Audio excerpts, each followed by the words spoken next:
First, you need to locate your tire iron and your jack.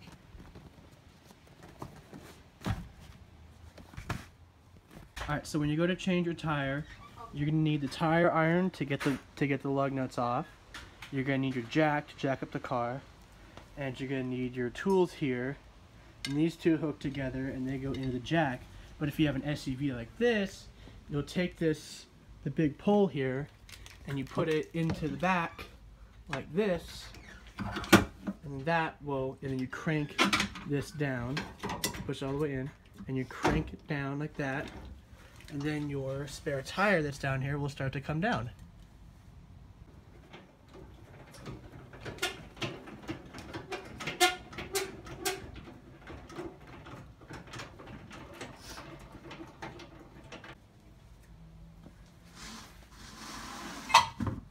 Now when you're taking the tire out, there'll be a rope with a little thing that connects onto the wheel, so be careful with that when you're pulling it out. Now in most modern cars and SUVs, or just any sedan car, normally under your carpet in your trunk, down under there, is where your spare tire will be in your trunk area of your regular car. But since this is an SUV, it's underneath.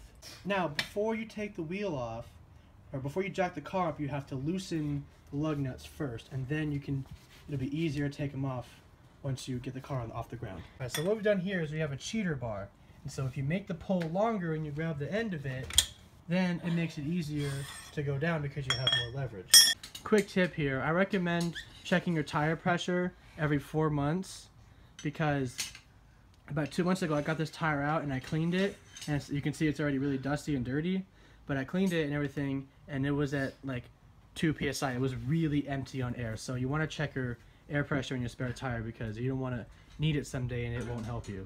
So right now what he's doing is he's kind of pre-setting it up. He's getting it as high as it can before it doesn't fit under the axle. And so right under there, he's going to put it right down there on the axle so that it's a solid place to jack the car up. So now that he's taking up the slack, he's just going to keep turning it, and you want to keep it as straight as you can so it makes it as easy as possible, because these jacks are pretty terrible, honestly. They come with the cars, they're pretty horrible. But as you can see, it's getting the tire off the ground pretty well. It's going up.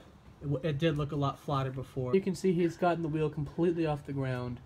And so now that he's done that, all we have to do is just keep going up a little bit more so we have enough room to get the other tire on. So now what we're going to do is just going to loosen up the rest of the bolts and then take the wheel off. So what I've done here is I put a second jack stand down because these bottle jacks aren't that safe all by themselves, and so I just kind of put this down here as an extra precaution, just to make sure if it ever falls that it'll hit the jack stand and it won't fall on the ground without a wheel on it. I didn't do that side because there's still a tire on there, so we don't have to worry about that, but just this side here is what we're really worried about falling on us. Right, so now that you got your old tire off, got our old flat tire over here, we're going to put our new spare tire on, which they make them ugly so you replace them faster because it's not good to be riding on your spare. Now luckily in this vehicle it is a full-size spare, but most cars have a really tiny lightweight spare tire to save weight. Alright, so what I find to be the easiest is just have your leg like this and put your arms on top of it and kind of use your legs as leverage to pick it up, and then you want to slide it on the wheel. And so sometimes you kind of have to fiddle with it a bit to get it all lined up, and just slide it on and it'll go right on. So now what you want to do is just put one lug nut on. The top one is always the easiest, and just screw it on as tight as you can. Alright, so once you get all the lug nuts on, you then want to take your tire iron and tighten them down as hard as you can, and you want to do this in a cross pattern so that you don't it's better for the hub assemblies if you do it evenly. Once you get off the ground, you have all this extra slack you have to deal with, so it's best to either do it by hand, or if you get a good angle on it, you can do it without doing that. I know most people won't have this, but this is called a torque wrench, and this gets it to the specific torque number of the tightness that your factory recommends for your wheel. And so mine is 89 foot-pounds, so I just turn it all the way, and then it will eventually click. See that? I know that it's at the proper tightness once I do that, and then I'll go in a cross pattern to make sure it all goes evenly.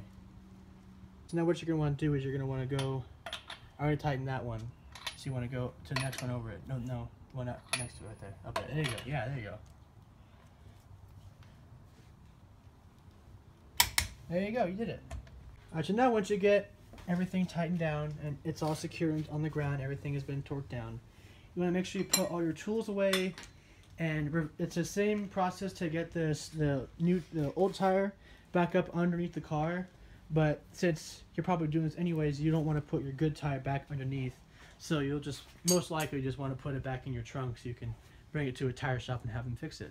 All right. So Xander doesn't want his face filmed, but I'm gonna ask him some questions about how he felt about all of this. Bad idea. So, do you think that you learned from this experience? Yes. What do you think you learned?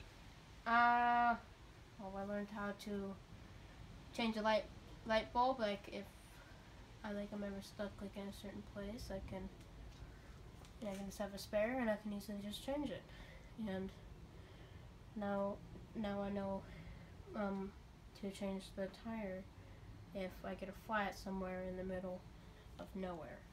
And do you think that this was a helpful experience? Do you think this was good for you to know, good information for you to know in the long run? Yes. Do you think that I did a good job teaching you on how to do these tasks? Definitely.